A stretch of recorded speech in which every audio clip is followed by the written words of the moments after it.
Y hace 15 años, Vladimir Putin juraba por primera vez su cargo como presidente del país.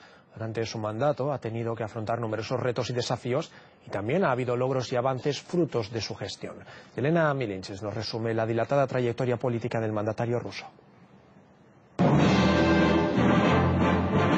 No fue una decisión fácil, pero sin duda ha traído un cambio enorme para Rusia, un país heredado de Boris Yeltsin el último día de los años 90. Había pobreza,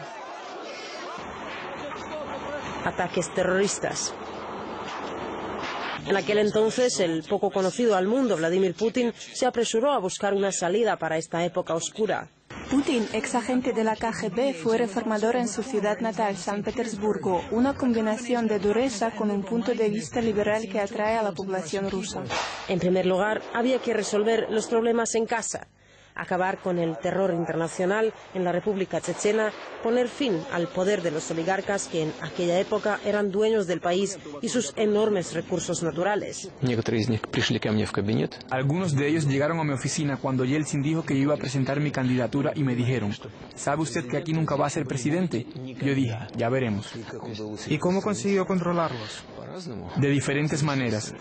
Uno por uno, los oligarcas se cayeron como un castillo de naipes. El vacío en el presupuesto empezó a llenarse por primera vez en mucho tiempo. Tras ataques del 11 de septiembre, Putin llamó a Washington con palabras de apoyo en la lucha contra el terrorismo. De allí se escucharon voces de entendimiento. He mirado al hombre a los ojos y vi a una persona muy franca y de confianza. Hemos tenido un buen diálogo. He sido capaz de sentir su alma. Pero eso no significa que todo ha ido como la seda. Solo unos meses tras asumir el cargo de presidente, una catástrofe sucedió en el mar de Barents. Dos potentes explosiones que se produjeron en el submarino Kursk llevaron a su hundimiento. La tragedia se cobró la vida de los 118 marineros que estaban a bordo. Por otro lado, la economía siguió creciendo. Los ingresos aumentaron. La popularidad de la que gozaba el líder de la nación lo llevó al segundo mandato. En 4 años con Vladimir Putin, Rusia ya es otra. La imagen que tenía en el extranjero empezó a transformarse, pero aún quedaba mucho por hacer. Varios ataques terroristas sucedieron a lo largo del país. Por ejemplo, unos extremistas tomaron más de 800 rehenes en un teatro moscovita. En la masacre de Beslan murieron 370 personas, casi la mitad de ellos niños. Años después, varias estaciones del metro de Moscú serían nuevos objetivos. La mano dura del presidente significaba más control, y eso es algo que llevó a fuertes críticas de Occidente. Él ha reprimido cualquier grupo de sociedad civil que no apoye su línea. Pero Vladimir enseñó su otra cara.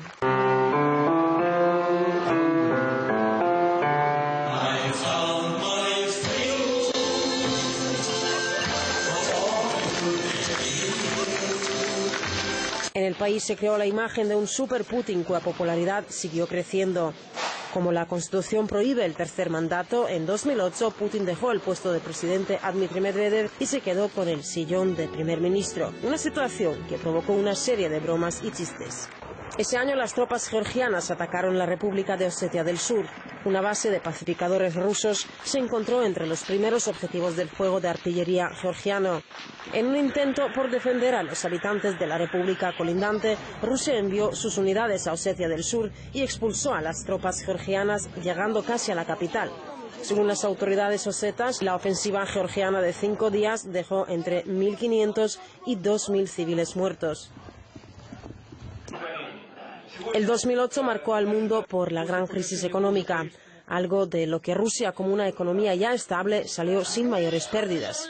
Junto con la clase media y una sociedad civil aparecieron las críticas al gobierno de Putin. Esas imágenes, al igual que el escándalo que causó el encarcelamiento del grupo Pussy Riot, sirvieron para crear una propaganda anti-Putin en el mundo. El presidente no ha cerrado las puertas a Occidente, pero ha girado su mirada hacia el este y América Latina. Los países socios se han visto beneficiados no solo económicamente, están juntos en la lucha por un mundo multipolar. Un acercamiento que ha tenido lugar con las naciones orientales, especialmente con el gigante asiático China. Por supuesto, a largo plazo, los pagos recíprocos en rublos y yuanes tienen una gran perspectiva. Esto significaría que la influencia del dólar en el sector energético mundial se reducirá de manera objetiva. Rusia y Argentina defienden de manera firme la supremacía del derecho internacional con el papel central coordinador de la ONU. En el ámbito nacional, los resultados hablan por sí mismos. La economía rusa ha crecido 10 veces. La deuda nacional es una de las más bajas en el mundo desarrollado. Las pensiones y salarios aumentaron en 1.500%. El país organizó los Juegos Olímpicos por primera vez en la historia. El golpe de Estado en Ucrania, país vecino, ha dejado a Rusia en una posición difícil. La península de Crimea es hogar de una población mayoritariamente rusa y una importante base militar rusa se encuentra allí. Tras un referéndum en marzo de 2014, Crimea ha vuelto a formar parte de la Federación Rusa. Si la gente quiere regresar a Rusia y no quiere ser gobernada por la extrema derecha, no tenemos derecho a abandonarlos. Esa reunificación tuvo sus consecuencias. Rusia ha sido excluida del G8. Una nueva frialdad apareció entre los viejos socios. Las sanciones impuestas a Rusia por Occidente llevaron a tomar medidas parecidas desde la parte rusa. Este es un juego de ajedrez que no acaba. En el año 2000, en el Foro Económico Mundial, un periodista hizo ya la legendaria pregunta: ¿quién es Mr. Putin? 15 años después, todos los ciudadanos rusos pueden dar su respuesta.